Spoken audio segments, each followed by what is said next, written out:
कोलकाता में डॉक्टर की रेप के बाद हत्या से देश भर के डॉक्टर्स में गुस्सा है। यूपी में भी डॉक्टर जगह जगह प्रदर्शन कर रहे हैं। हम आपको 3 तस्वीरें दिखा रहे हैं। ये तस्वीरें कानपुर, ग्रेटर नोएडा और अंबेडकर नगर की हैं। कानपुर के जीएसवीएम मेडिकल कॉलेज के जूनियर डॉक्टर्स हड़ताल पर रहे। सैकड़ों जूनियर डॉक्टर्स ने ओपीडी काउंटर बंद करवा दिया, धरने पर बैठ गए। ग्रेटर नोएडा के जिम्स में कोलकाता की घटना को लेकर हड़ताल हुई। जिम्स में ओपीडी बंद करवा दी गई, लेकिन इमरजेंसी सेवाओं को चालू रखा गया। सैकड़ों की संख्या में नर्सिंग स्टाफ ने नो सेफ्टी नो ड्यूटी के नारे लगाए। उधर अंबेडकर नगर राजकीय मेडिकल कॉलेज में भी मेडिकल छात्रों ने ओपीडी बंद करवा दी।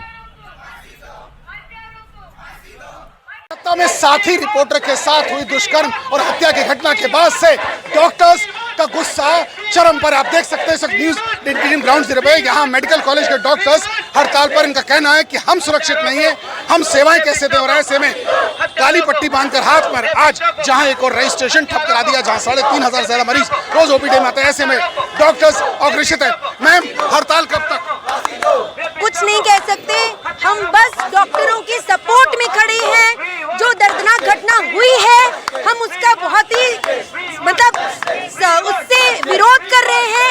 हमारी लड़ाई किसी से भी नहीं है, हमारी बस एक ही मांग है, जो ये दर्दनाक घटना हुई है इंसाफ मिलना चाहिए। और अगर हम अपने कार्यस्थल पर सुरक्षित नहीं है तो इसका मतलब ये है कि ये बहुत ही ऐसा समय है कि सोचा जाए कि लड़कियां अब दोबारा घर पे तो नहीं बैठ सकती हैं।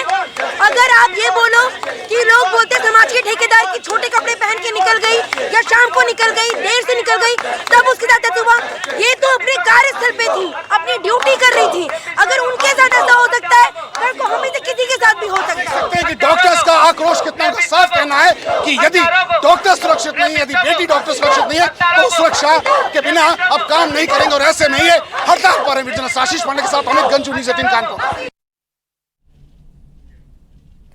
कोलकाता के आरजीकर मेडिकल कॉलेज में एक महिला ट्रेनी डॉक्टर के साथ हुई दरिंदगी ने हर किसी का दिल दहला दिया। बॉलीवुड एक्टर अनुपम खेर ने एक भावुक वीडियो के जरिए अपना दर्द बयां किया। उन्होंने भावुक वीडियो में दरिंदगी करने वाले आरोपियों को राक्षस से बढ़कर बताया।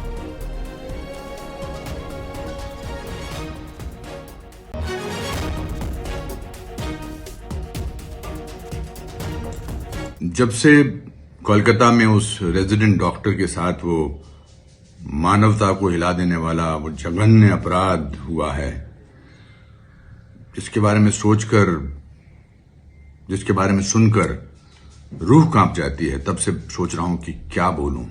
रोज सुबह उठता हूं और कुछ ना कुछ बोलने की कोशिश करता हूं, लेकिन शब्द कम पड़ जाते हैं। इतनी तकलीफ, इतना गुस्सा, इतना रोष, इतना मानवता का गिरा हुआ कार, मानवता को शर्मिंदा करने वाला ये जघन्य, खतरनाक, अभी भी ढूंढ रहा हूं, शब्द नहीं मिल रहे हैं। लेकिन आज सोचा कुछ तो बोलूं और कुछ तो लोगों तक पहुंचाऊं। डिटेल सुनिए मैंने उस रात की जो उसके साथ।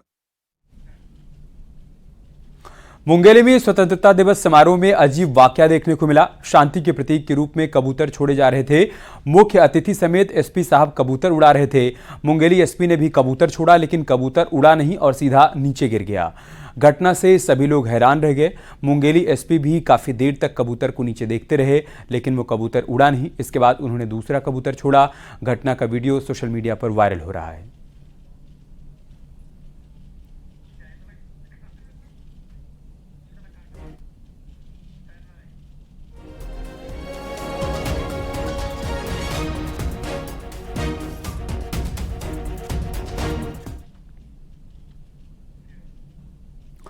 बांग्लादेश में हिंदुओं पर हो रहे अत्याचार के विरोध में आज हरिद्वार के साधु संतों ने आक्रोश मार्च निकाला। हरिद्वार के उछारी आश्रम से शुरू होकर हर की पैड़ी तक इस मार्च को निकाला गया, जिसमें बड़ी संख्या में साधु संत शामिल हुए। जिसके बाद हर की पैड़ी पर बांग्लादेश में मरने वाले हिंदुओं को श्रद्धांजलि दी गई। साधु संतों ने मांग की कि भारत सरकार बांग्लादेश को लेकर कठोर कदम उठाए। साथ ही चेतावनी दी कि जल्दी हिंदुओं पर अत्याचार नहीं रुके तो संत समाज उग्र आंदोलन करेगा। भाई और बहनों ने अपने प्राणों की आहुतियां दिया बांग्लादेश में जिनके साथ अत्याचार हुआ है। धर्म स्थानों पर जो हमले हुए हैं उसको लेकर के पूरा साधु समाज आक्रोशित था। तो हम लोगों ने उन हुतात्माओं को श्रद्धांजलि दी कि भगवान शिव और माँ भगवती गंगा उनको अपने चरणों में निवास दे, और भारत सरकार से मांग की भविष्य में ऐसी घटनाओं पर अंकुश लगाया जाए। विदेश मंत्रालय इस पर सख्ती से नजर रखे, यही संतों की मांग थी।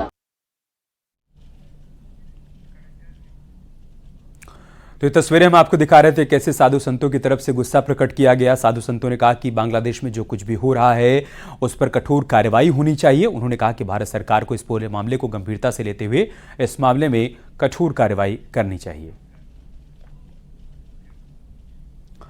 तो बांग्लादेश में हिंदुओं पर हिंसा के बाद अब हिंदू विरोध प्रदर्शन कर रहे हैं।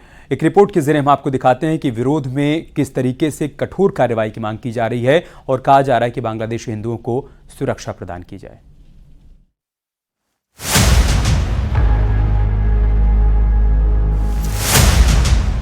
बांग्लादेश में आरक्षण को लेकर सुलगी आग के दौरान वहां के हिंदुओं को टारगेट किया गया, मंदिर पर हमले हुए, उन्हें आग के हवाले किया गया, तो कई हिंदुओं को मौत के घाट उतारने की खबरें भी सामने आई। हिंदुओं के खिलाफ हुई इस हिंसा के विरोध में बांग्लादेश के हिंदुओं ने भी वहां की अंतरिम सरकार के खिलाफ प्रदर्शन तेज कर दिए हैं। ढाका से आई इन तस्वीरों में हिंदुओं का एक ग्रुप हाथों में अयोध्या के राम मंदिर का पोस्टर लिए बांग्लादेश की अंतरिम सरकार के प्रमुख मोहम्मद यूनुस के आवास के बाहर प्रदर्शन करते दिखाई दिया।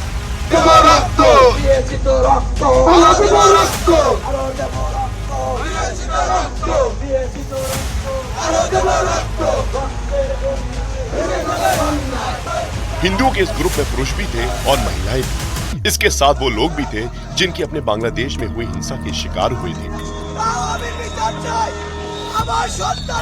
किसी के हाथ में अपने बेटे की, किसी के हाथ में अपने पति की, तो किसी के हाथ में अपने भाई की तस्वीर नजर आई। जानकारी के मुताबिक ये सभी बांग्लादेश में हुए हिंदुओं के खिलाफ हिंसा में शिकार हुए थे।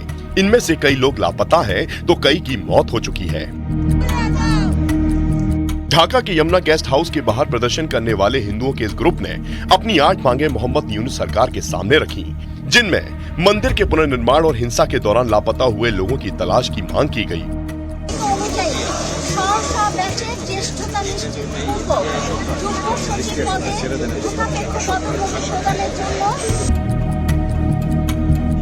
ढाका में जमुना गेस्ट हाउस के बाहर हुए इस विरोध प्रदर्शन के दौरान झड़प की भी तस्वीरें सामने आई।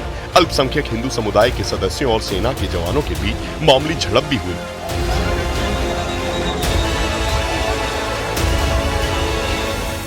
बांग्लादेश में अल्पसंख्यक हिंदू इंसाफ की मांग कर रहे हैं, तो इस बीच बांग्लादेश की अंतरिम सरकार के मुखिया मोहम्मद यूनुस ने ढाकेश्वरी मंदिर का दौरा किया। मंदिर में पहुंचकर उन्होंने हिंदू समुदाय के लोगों से मुलाकात की।